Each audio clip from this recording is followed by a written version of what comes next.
के श्री वल्लभ ने अपने मस्तक पर धर लिए।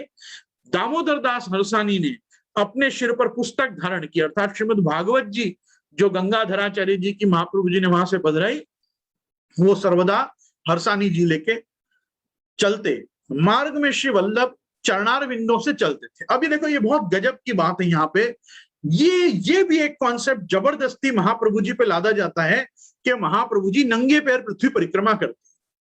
अरे महाप्रभु जी अगर नंगे पैर पृथ्वी परिक्रमा करते, कोई प्रकार की चप्पल, मोजड़ी, खड़ाऊ, पादुका जी सपाट नहीं धरते, तो ये पृथ्वी पे यत्र तत्र सर्वत्र इतने पादुका जी महाप्रभु जी के कैसे विराज रहे? महाप्रभु जी ने नंगे पैर कभी चल के पृथ्वी परिक्रमा नहीं की। यहाँ चरणार विंद सु चलते का तात्पर्य है कभी आपने घोड़ा गाड़ी, घोड़ा पे बैठ के, बैलगाड़ी, हाथी की सवारी इत्यादि कोई भी प्रकार के तत्कालीन वाहन व्यवस्था को आपने नहीं स्वीकारा, क्योंकि आप पृथ्वी परिक्रमा करने के लिए पधारे हैं भूतल पे। तो आपने समग्र तीर्थों की जो यात्रा है, हाँ तीर्थ में जाके आप मोजड़ी चप्पल उतार देते होंगे, जैसे आज मैं और आप भी उतार देते हैं वहां जाके। कौन जाता देव मंदिरों में चप्पल जूता पहन के? कोई नहीं जाता है। लेकिन कोई अपन कहीं से कहीं जाने के टाइम थोड़ी कोई अपन नंगे पैर ही पूरे दुनिया में घूमते हैं। तो ये भी श्री महाप्रभु जी के चरित्र में ऐसी परिकल्पना करना कि महाप्रभु जी ने पृथ्वी को सनात करने के लिए और आपने कभी चरणारविंद में कुछ धरा ही नहीं, गलत बात। महाप्रभु जी ने खूब सारे उस काल में जो भी प्राप्त होते थे वैसे चप्पल भी धरे, चमड़ा के चप्पल भी धरे, महाप्रभु जी ने मोजड़ियां भी धरी, महाप्रभु जी ने सपाट भी धरी, महाप्रभु जी ने खड़ाऊ पादुका भी सब धरे। महाप्रभु जी ने ये व्रत रखा अपने जीवन में कि नैष्टिक ब्रह्मचारी हूं। और उसमें भी आप एक बात समझो, क्यों चल के परिक्रमा करी? क्योंकि ब्रह्मचारी को ब्रह्मचर्य आश्रम में ही वाहन निषेध होता है। महाप्रभु जी की 2 परिक्रमा, 1.5 परिक्रमा, 2.25 परिक्रमा तो ब्रह्मचारी अवस्था में ही चल रही है, ब्रह्मचारी है इस समय, तो क्यों वाहन में आप विराजेंगे? तो महाप्रभु जी कहीं से कहीं वाहन में नहीं, पर जब जब शास्त्रार्थ विजय होता तो शास्त्रार्थ विजय होने के बाद राजा आदि सब पालकी भेजते, तो पालकी में विराजते। कहां से कहां तक? अपने मुकाम से राजप्रासाद, और पालकी में विराज के पधार के और आप आनंद से वहां पे आचार्य वैभव से भी विराजते। ये कोई सन्यासी और सब चीजों के त्यागी लोग थोड़ी है कि ये नहीं चले वो नहीं चले।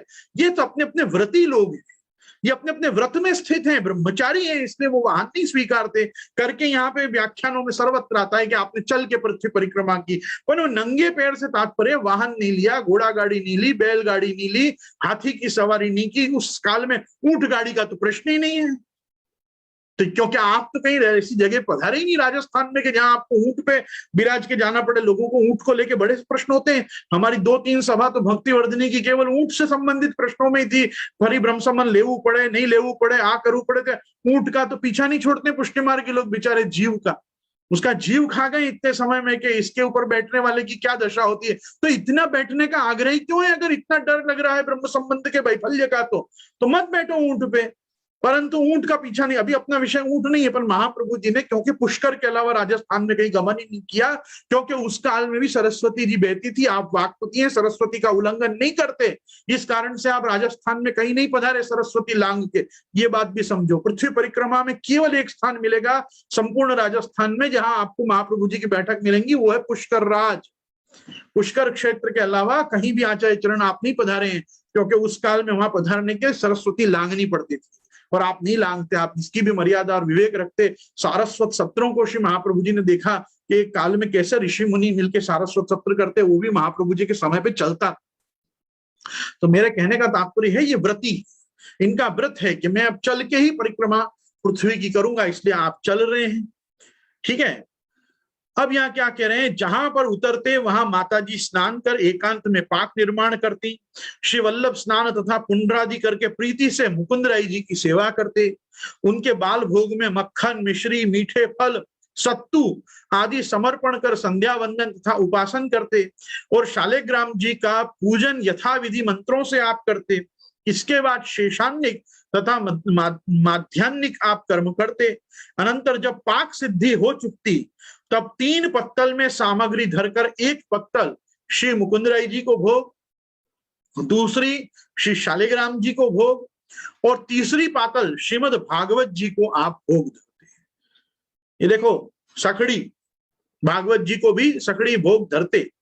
यहां मिलेगा व्यवस्था, आपको सब मिलेगी। शालिग्राम जी को भोग धर के भी आप ले सको। आप गिरिराज जी शालिग्राम जी घर विराजते हो तो उनको भोग धर के भी भगवत प्रसाद ले सको, ठाकुर जी विराजते हो तो लालन को भोग धर के ले सको, ठाकुर जी और शालिग्राम जी दोनों घर ना विराजते हो तो भगवान के नामात्मक स्वरूप पुराण पुरुषोत्तम श्री भागवत जी को भोग धर के भी ले सको, पर असमर्पित नहीं लेनो। या समझा रहे, देखो तीसरी पातल जो होती वो आप श्रीमद भागवत जी को धरते, फिर शंभु भट्ट आचमन करा के वैश्वदेव करते, माताजी चरणामृत का पान तथा अपना आह्निक करती, तदनंतर श्रीमद भागवत को आचमन तथा तांबुल समर्पण करने पर श्री वल्लभ आप नीराजन करते। नीराजन कपूर आरती, नीराजन क्या होता है? कपूर आरती मिल जाए तो फूल बत्ती की आरती, मिल जाए तो वो लौ वाली बड़ी बड़ी बत्तियों की आरती, जो पृथ्वी परिक्रमा में जहां पे जो स्थान में जो उपलब्ध हो जाए, यथोप मिलितोपचार द्रव्य से कृष्ण की सेवा करते। नहीं चाले आवी बत्ती आपड़ा क्या नहीं चाले, या अब तो ये सब नहीं होता था वो टाइम पे, जैसे क्योंकि राजभोग आरती करना जरूरी होता था।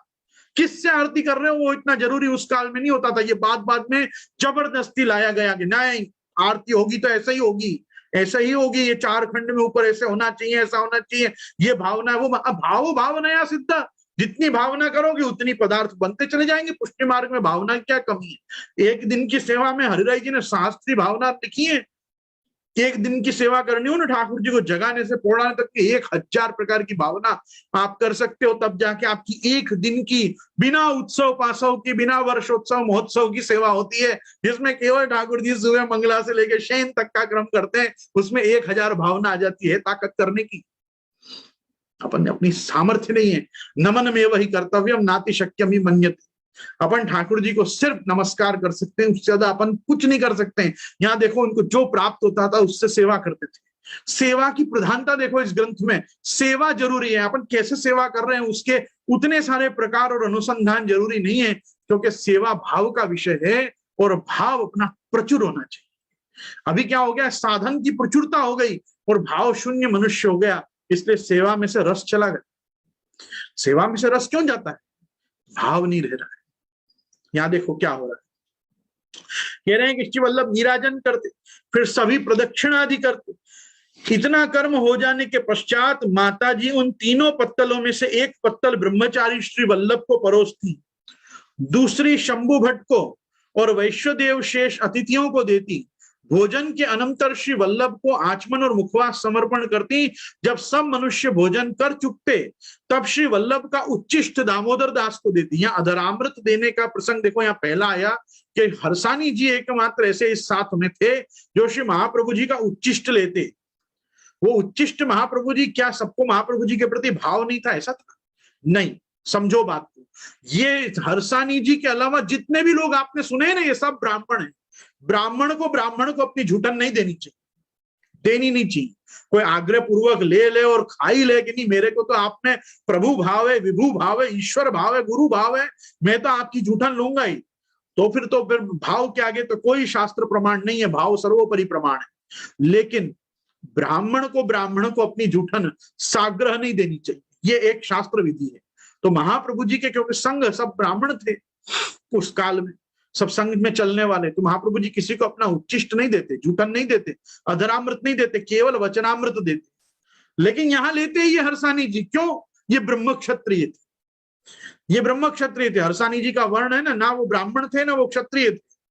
वो प्रतिलोम विलोम तो नहीं, पर हाँ अनुलोम विलोम आदि जो प्रकार उस समय होते थे, उस प्रकार से ब्रह्म क्षत्रिय एक आज भी कम्युनिटी। तो ब्रह्म क्षत्रियों में हरसानी जी थे। हरसानी जी was not at all full ब्राह्मण and not all time Kshatriya, he was ब्रह्म क्षत्रिय। तो ब्रह्म क्षत्रिय होने के कारण ब्राह्मणों से कुछ उनके वर्ण व्यवस्था में च्युति होने के कारण वो एक अवशिष्ट के ऊपर उनका अधिकार होता था। तो साग्रह वो अपने माता जी को, इल्लम्मा गारू जी को भी कह देते थे, महाप्रभु जी की पातल में जो अवशिष्ट हो आप मेरे को दे देना। तो यहाँ ये उच्चिष्ट ग्रहण करते, श्री वल्लभ का उच्चिष्ट दामोदर दास को देती और तृतीय पत्तल के अन्न को आप स्वयं इल्लम्मा गारू जी भोजन करती। इस तरह प्रातः काल का आनित्य करके चलते। जब सायंकाल के समय ठहरते तब पुनः यथा योग्य कर्म करते। जहां यथा योग्य जो व्यवस्था मिलती तो वापिस पेटी खोल के उत्थापन से शयन का जो अपना क्रम है वो नहीं मिले तो सीधे दूसरे दिन, क्योंकि भगवत सेवा में एक कालम द्विकालम व त्रिकालम परिचर्य चेत। ये गोपीनाथ जी ने भी साधन दीपिका में विधान किया है कि सेवा एक काल की, सेवा 2 काल की और सेवा त्रैकालिक की जा सकती है। तो यहाँ भी कह रहे यथा योग्य, जैसे समय, जैसा स्थान, जैसा उस समय की परिस्थिति, कहीं नदी पर्वत अरण्य आदि में फंसे हैं, मार्ग में कोई गांव ही नहीं मिला है, कहीं कुछ खाने पीने का साथ में नहीं है, जो है वो केवल फल फूल आदि ही है, तो फिर केवल फलाहार करके ही रात्रि व्यतीत कर देते, फिर जहां चलते समय दूसरे दिन जो मिलता उससे मंगला से सब काम होता। रात्रि में शिव